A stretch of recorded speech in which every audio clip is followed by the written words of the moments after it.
of my hair and said, "God damn it, I have to review another cartoon."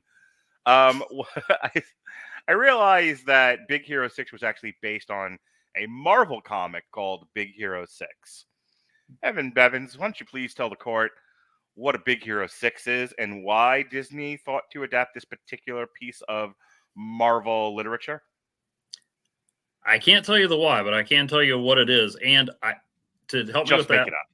okay. Well, I do have one of your favorite things. I brought visual aids. Oh, good.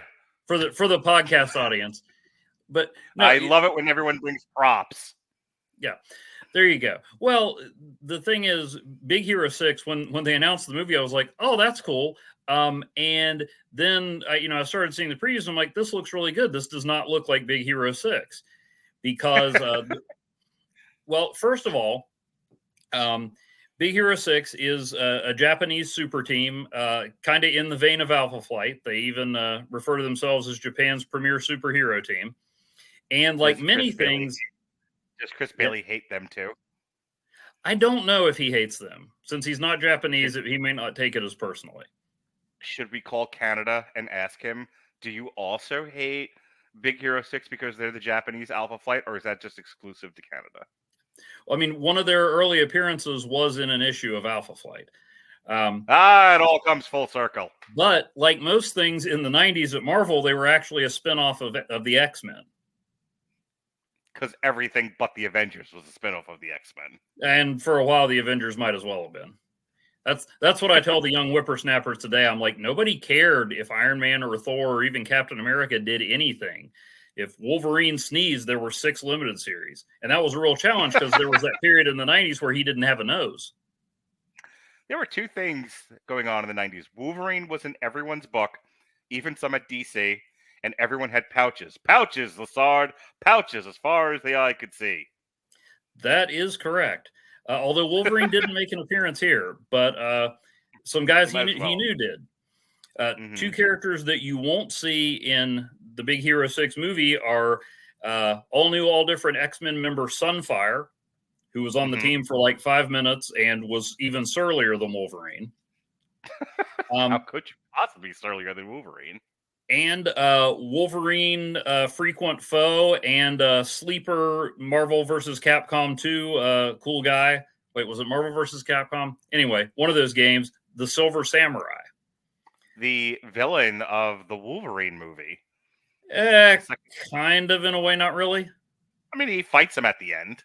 Well, he fights part of him. The guy that shares a name with the Silver Samurai sort of ends up helping him. I actually just watched Wolverine not too long ago for only the second time with my daughter because she's wanting to go through all the X-Men movies and because she wants to be cross-eyed and pee crooked.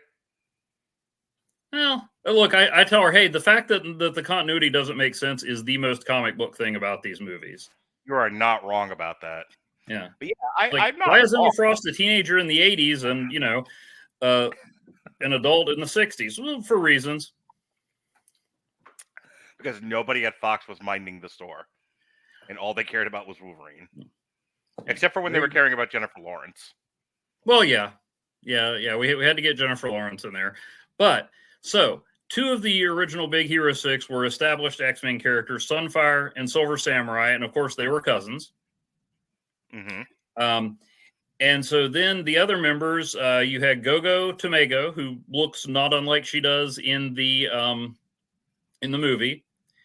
Honey Lemon, who was blonde and had a purse that did things. Yeah, that purse was like a magic bag of holding, right? Yeah, pretty much. Except it was a science bag of holding. Oh, I see. Yeah, she was like a full-on secret agent and stuff. And Hero, whenever she talked to Hero, there would usually be little hearts around his thought balloons. How very Japanese. My daughter would love that. My aromantic daughter would absolutely love heart around the thought bubbles. Well, there you go. I would say have her check out the original series was called Sunfire and Big Hero 6, and I would say check it out on Marvel Unlimited, but somehow it's not on Marvel Unlimited.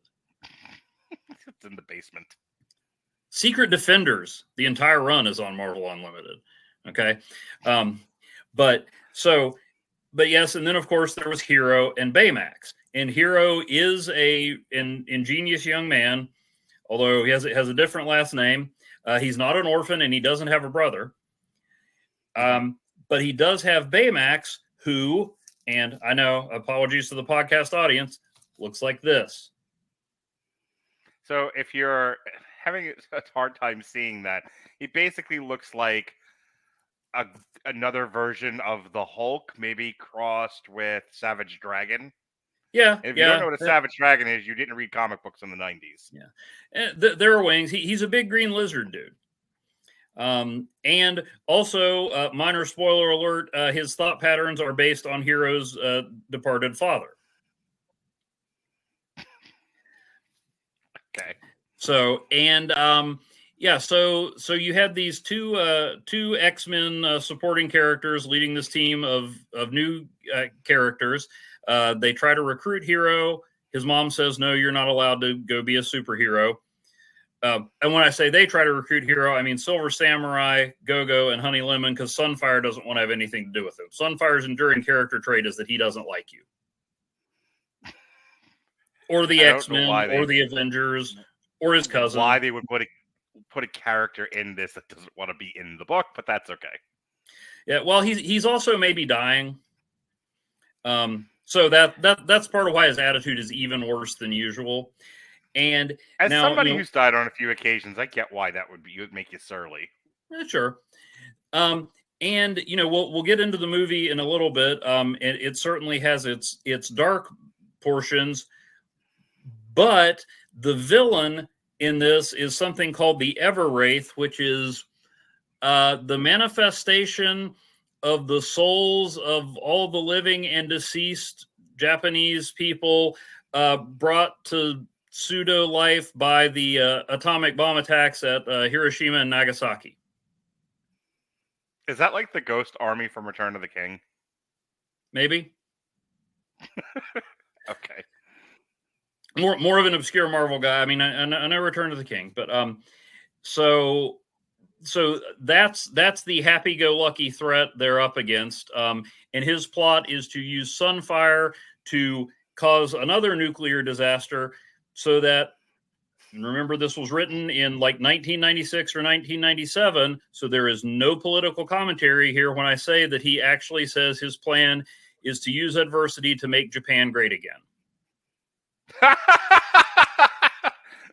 Someone please get that message to Donald Trump, because the election tomorrow, I want him to show up in a giant Baymax costume going, "I want to make America great again, just like Japan." So, I mean, I bought it when it was coming out because Scott Lobdell was writing it. Now, to put that in terms, you might understand Scott Lobdell wrote the screenplay for Happy Death Day. Mm-hmm. So, but he was actually the guy writing X-Men when I got into X-Men, one of my favorite writers. So I thought it was cool. And then it actually, they did appear in an issue of that, of the Alpha Flight series that was going on at that time, where they were a lot different and there were some inconsistencies. And then I don't think they appeared until about 10 years later, when none other than Chris Claremont wrote a series that introduced Wasabi and Fred. Oh, okay. Wasabi and Fred are actually from the comic. Yeah, they're from a later iteration of the comic. As to why Disney decided to turn this into a movie and change a whole lot of it, I'm not sure. Maybe they looked at it and they were like, "Hey, this seems pretty fun," which is what I thought when I heard the pitch. Then maybe they read the original one and they go, "Oh, I don't know. What if we nothing about this is for children? What if we make Baymax a marshmallow and hilarious?" So pitch. I mean, this is one of those cases, and we can talk more about it, where I'm not going to be like, "How dare you disrespect the source material?" Because I think they definitely made it more appealing to a wider audience. The other thing I wanted to ask you, when people get bent out of shape about adapting a comic to a movie or a TV show, and the new thing is wildly different from the source material, it's because the source material was beloved.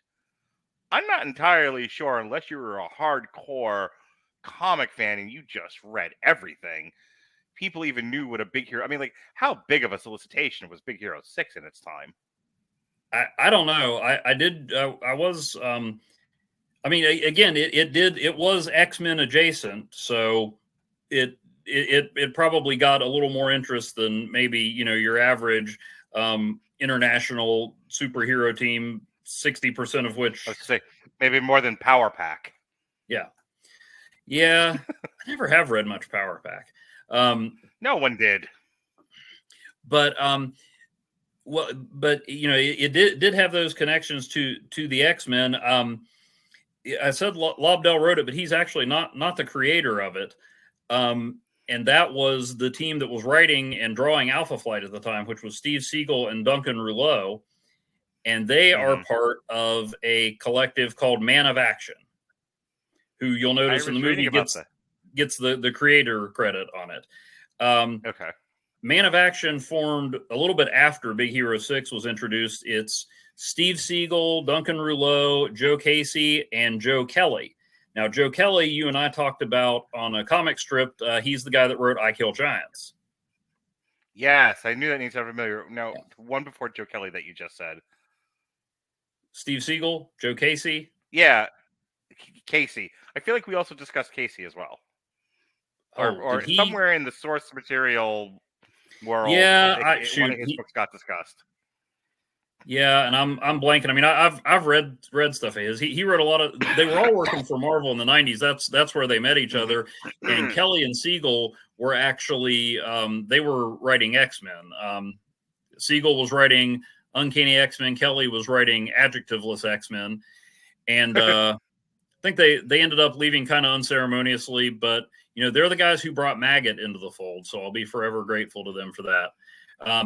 And I did meet both of them at Chicago Comic-Con in 1998, where we became best friends.